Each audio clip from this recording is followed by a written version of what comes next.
Join me as I vote for a movie award show. This is not the Oscars, it's not SAG, it's not BAFTA. I'm not important to be in any of those clubs, but I am voting for the Film Independent Spirit Awards. This is always a fun show. I discovered this a few years ago when John Mulaney and Nick Kroll hosted. This always gets great wins up there. Adam Sandler gave a really famous speech there a few years ago.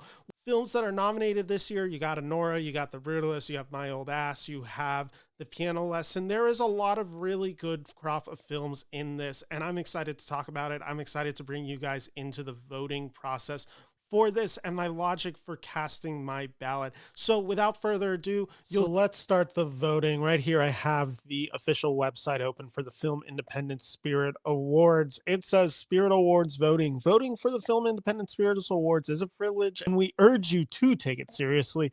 Please do not vote in any categories where you have not seen all the nominees. With that said, I probably will be skipping most of the TV categories because I do not understand how people are caught up on TV. So without further ado, let's vote for the Film Independent Spirit Awards. So let's begin our voting. And the first category we have is Best Feature, something that I always think you should do last. Like if you are really crowning the best movie, like this is what we're all talking about, the Film Independent, I think it should be the last category. But alas, we start with it at our first. Anora, I Saw the TV Glow, Nickel Boys, Sing Sing, The Substance, a good lineup of 5 movies. Personally, ranking it from bottom to top, I have Nickel Boys probably at my lowest. I think that is a really inventive movie, and I probably will be rewarding it somewhere else, assuming it got the nomination there. I can't remember, but I believe it did. But this is a movie that didn't fully work for me, but there are other categories to reward it. I saw the TV Glow, which I think is getting some recent love, especially post David Lynch passing. I think this is a movie that has a lot in common with some of David Lynch's storytelling sensibilities. Another movie that I like that I recommend. Ultimately, this is between Anora, Sing Sing, and The Substance. I think for me, it is really between Anora and The Substance. And ultimately, I'm going with the same thing that I've been saying. Anora is a movie that I liked, especially when the second act kicked in, but I had some issues to start this movie. The Substance is a movie that I just found incredibly inventive. And especially considering the scale and scope of this film, I think it really does highlight the achievement of independent cinema and what it can do. So I am personally voting The Substance for Best Feature. We got the next category of Best Director. We got Ali Abbasi for The Apprentice, Sean Baker for Honora, Brady Corbet for The Brutalist, Alonso Rusa Payos, I cannot pronounce his name, La Cocina, and then Jane Schoenbrunn for I Saw the TV Glow. So here is who I'm leaning. It's these top 3 names right here. I have Ali Abbasi, Sean Baker, or Brady Corbet. The Brutalist. This one's actually kind of a tough category. So let's just kind of break down what I think for these 3 films, what is the best scene in each movie. Ali Abbasi, for me, the best scene in The Apprentice is probably, that's a tough question. It's Is it going to be as easy as Trump and Roy Cohen's first meeting? It might be as easy if that is the best scene in the movie. Sean Baker, Nora, the best scene in the movie is the sequence in which the Russian goons come to the house of the Russian oligarch's son and the hijinks begin ensuing. And then Brady Corbet, the brutalist. There's a few scenes that come to mind. Specifically, I would this is again another scene where it's just like the opening act is what sticks in your head is when we're arriving to America. That is a really powerful, provocative image as we see the Statue of Liberty. This movie has the Vista Vision. This movie has a lot of those qualities. It's filmed on a $10 million budget, which is crazy to me. It's actually crazy that The Brutalist wasn't nominated for feature. I'm leaning towards Brady for this reason, even though I had a lot of issues with The Brutalist, which people of this channel would know. I just think that achievement is singularly really special throughout. And the 3 hours, the 40 minutes of this movie, like how he is able to achieve his vision, even if I don't always appreciate it, I respect what he is doing in a really impressive way and how he is able to communicate so much through his direction. So I am leaning Corbet for The Brutalist here. So that's going to be my vote. And I just want to say real quick, one of the cool things about the Film Independent Spirits Awards is this is just something that any of you guys can sign up for. I do it specifically because this comes with some screener access. And for me to you guys, that's huge. The fact that I can get to see some of these movies earlier, the fact that as I'm doing my end of the year list, like I get opportunities to see movies maybe not as readily available, that's big to me and that's important to me so I can review these films. This is a bit of a costly thing. I think it's like $130 membership, whatever it is. And I do it and I'm glad to do it. And I just hope you guys consider subscribing to my channel, leaving a comment. That just helps me grow. It helps me get noticed from the studio. And at the end of the day, like, you know, it really does encourage me to keep doing this stuff, to seek out these films, and to just show that there is an audience. So you guys supporting me that way allows me to give you guys these videos and to talk about these films throughout the year. Off that side tangent, which I just wanted to mention, we're now voting for Best Screenplay. We have the nominations of the films Heretic, A Real Pain, My Old Ass, A Different Man, and I Saw the TV Glow. These are legitimately five wonderful scripts, and they are each unique in their own way, I should say.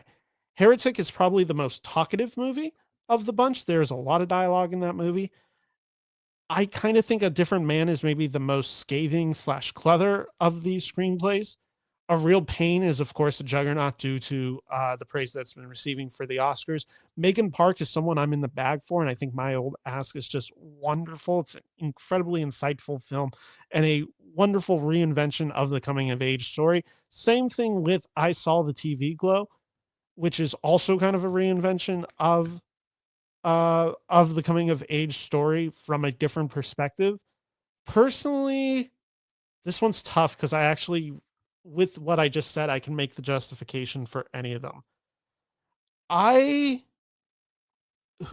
of the ones that I want to champion, and that's kind of what I'm coming down to, I think it's either My Old Ass or A Different Man for this category. And I'm kind of running through. So maybe actually that exercise that I did earlier, and you guys can let me know in the comments below what's the best written screen scene from each of these movies, but I'm going to do that real quick. Just top of my head. Heretic, the best written scene would be the scene where Hugh Grant is talking about Radiohead and artistic borrowing and all that. Jesse Eisenberg, the best scene in A Real Pain. I would say it's actually the one scene in the movie where Kieran Culkin's character steps out and he's at the dinner table with the rest of the guests. I think that scene's very well written. My Old Ass, it's the ending of the film, which I don't want to spoil, but it's a big acting moment from Plaza in this moment, and essentially the twist slash reveal of this movie. A Different Man would probably be the scene in which Adam Pearson comes onto the screen for the first time when he comes into or it's not, I don't know if it's actually the first time he comes into the screen, but it's the first time he steps into the theater. I Saw the TV Glow. It's this moment near the end of the film where the character watches the TV show from his childhood with a different lens. I think those are the best written scenes in each movie. Out of all of those, I think I'm feeling, oh, this is tough. I'm right between A Different Man, I Saw the TV Glow, and My Old Ass. I am personally leaning towards A Different Man, I think is my vote. But I don't, Megan Park is like right there for me. Oh, God, this is tough. Eeny, meeny. No, I'm not doing the eeny, meeny. I'm joking. Gut tells me I liked A Different Man more. I had it higher at my end of the year list. I'm going to say A Different Man gets my vote. Best first feature, we have Dee Dee in the Summers, Janet Planet, The Piano Lesson, Problemista. This one for me, first feature. So as a complete movie, which one felt the most complete? For me, it's actually pretty easy. It's Dee Dee, which I'm blanking on the director of this movie, but this movie essentially tells the coming of age story of a young teenage boy. Uh, Asian background. He's the skater punk. This movie has a really wonderful dynamic of the grandma, the mother, the older sister, and this young 13-year-old punk, captured in, I want to say, like 2005 America, skater culture at its height, beginning of YouTube. I think this movie's really clever in its execution. I would vote Dee Dee. Best first screenplay. We have that feeling, that time, the feeling that the time for doing something has passed. Jane Planet, Good One, Problemista, and Dee Dee. This is also a tough one. Janet Planet, Problemista, and Dee Dee are the ones that I'm leaning towards. Ultimately, the same case that I made for Dee Dee a second ago, I think that's why it would be the highest on this, is simply the case of what Sean Wang does with this movie. And I think specifically when I'm looking at the screenplay of this movie, to capture a very specific recent moment in time that we're still kind of living through, like, this is the birth of YouTube. This is the stuff of what I'm doing now. To capture something, especially so personal for me, because, 2005, 2006, I'd be like 8 or 9. So, like, I'm a few years younger than these kids in this movie. But, like, to capture my childhood in a way that I haven't really seen recently, I think is a pretty good task that Sean Wang achieves in this movie. So I'm going to go Dee Dee. Best lead performance. Amy Adams for Night Bitch, Ryan Destiny for The Fire Inside, Coleman Domingo for Sing Sing, Keith Cupafar for Ghostlight, Mikey Madison for Nora, Demi Moore for The Substance, Hunter Schafer for Cuckoo, Justice Smith, I Saw the TV Glow, June Squibb for Thelma, and Sebastian Stan for The Apprentice. So let me just say, and I understand why this is going to be controversial. I understand why they don't break these categories up by gender/sex. Like, I understand why they do it. The thing that I don't like about that, and again, I don't know what the answer for this, especially when we have someone like Hunter Schafer in this category, but like looking at it, I am just in the belief of I love rewarding the art. So in this case, not being able to reward as many artists and actors who've put in good works. That's the part that I don't love. So maybe if this was the top two winners, like, I don't know, there's just something of taking, two categories and combining into one award. That's the part that, like, for me, at least on my side, and this is still going to be a learning process for me. Like, this isn't ultimately an issue with them combining this category as much. It's just the fact that we're now only rewarding one person, which is where I just feel like I wish we could reward more for this category, even if you didn't want to do if you didn't want to break them off by gender. Like, I still feel like there's a way to reward two people for this category. That would be my personal opinion since we're only choosing one. Also, Amy Adams, Night Bitch, anyone who saw my review on this channel, which you can check out all of my 2024 reviews for a lot of these movies. Check out my playlist in the description below. I have my 2024 movie review playlist, as well as some of my Oscar discussions going on.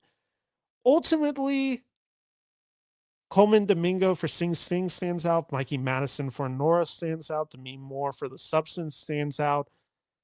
And Sebastian Stan for The Apprentice stands out. So I'm going to take each of their best scenes in the movie as well. I think that's the easiest way for me to do this exercise in my head.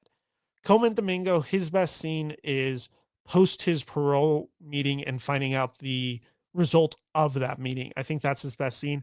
Mikey Madison is the final few minutes of this film in the car with Yora Borisov's character.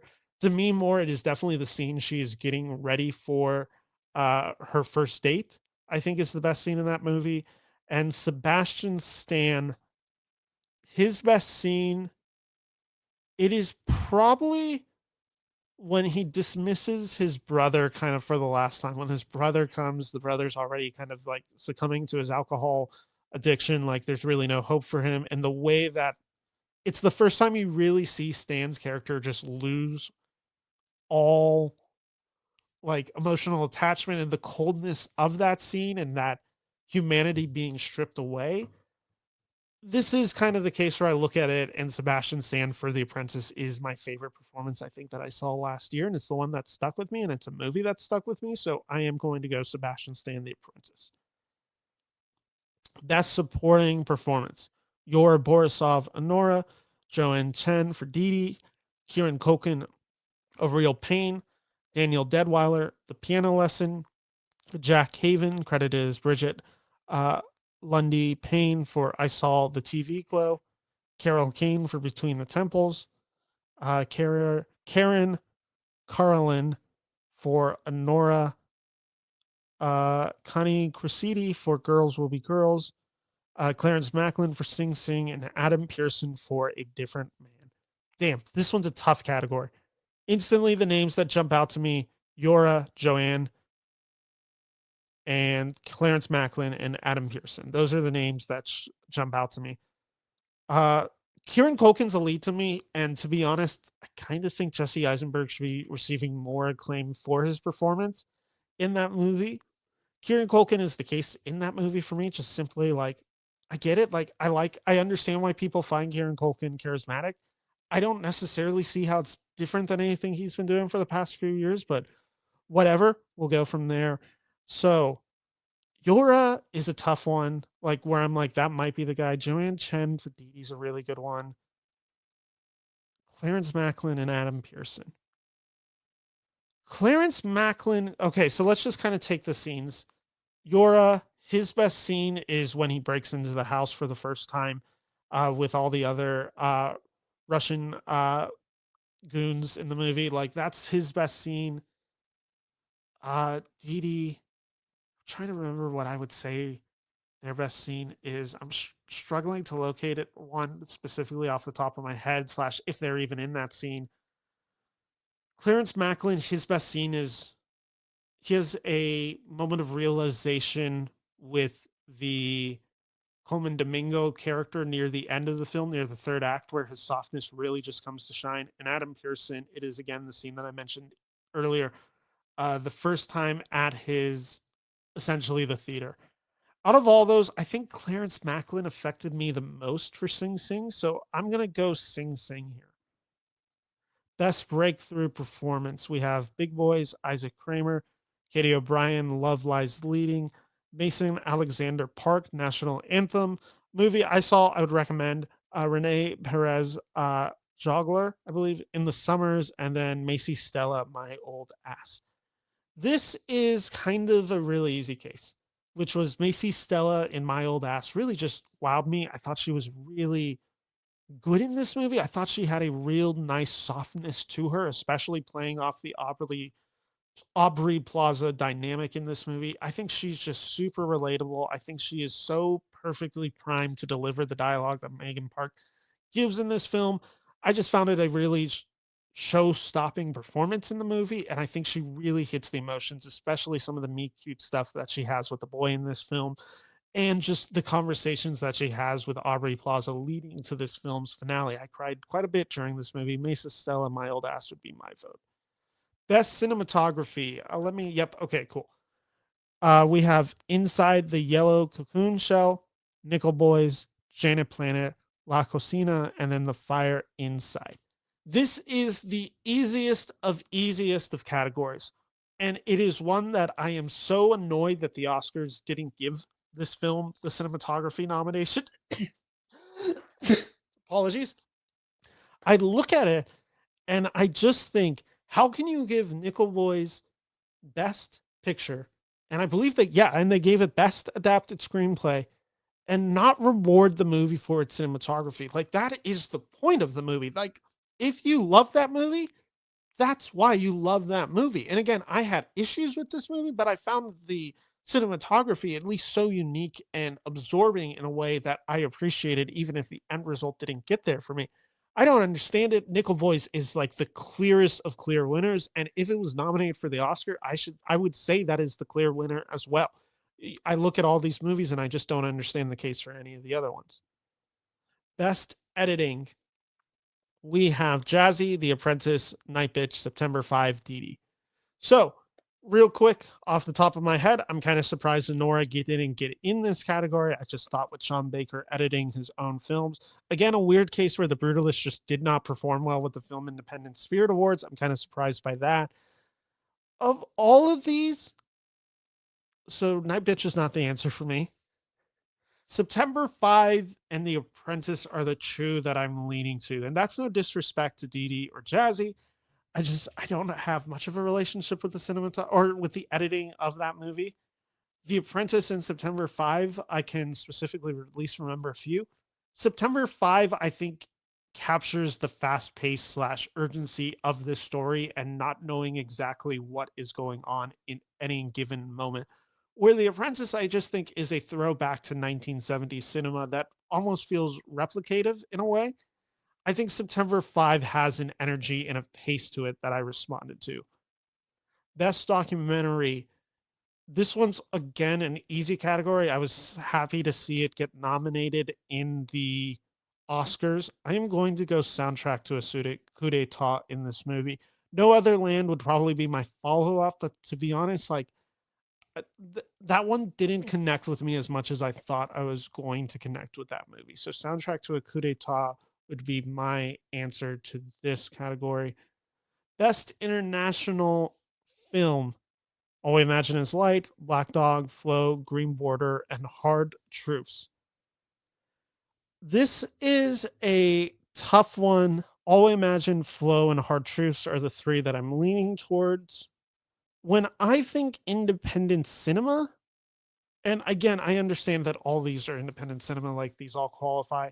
To me, Flow is the one that, when you're thinking about an achievement, right? Like something that is kind of a miracle, how it's pulled off and how well and how innovative it is, and what it's communicating and how it's just captured a zeitgeist in a moment. Flow is the one that does it for me. Hard Truths probably has my one of my favorite performances of this year in Marianne Jean Baptiste.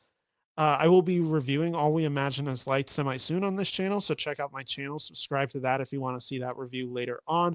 Flow is the one that I just look at. I'm like, you know what? I think Flow makes the most sense for an international film.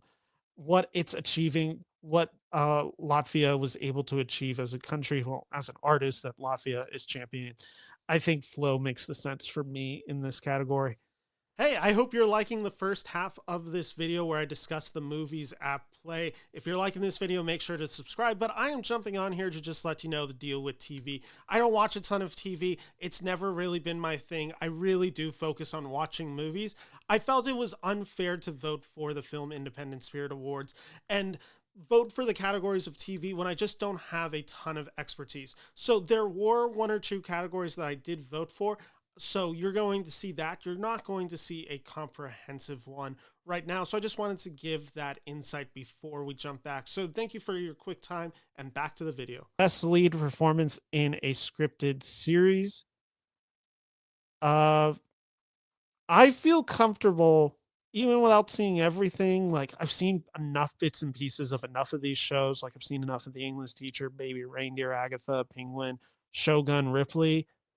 I would personally champion the Penguin, Kristen Milodia here. So that will be my vote for that one. So let's just do a final review. The Substance, Best Feature. Best Director, The Brutalist.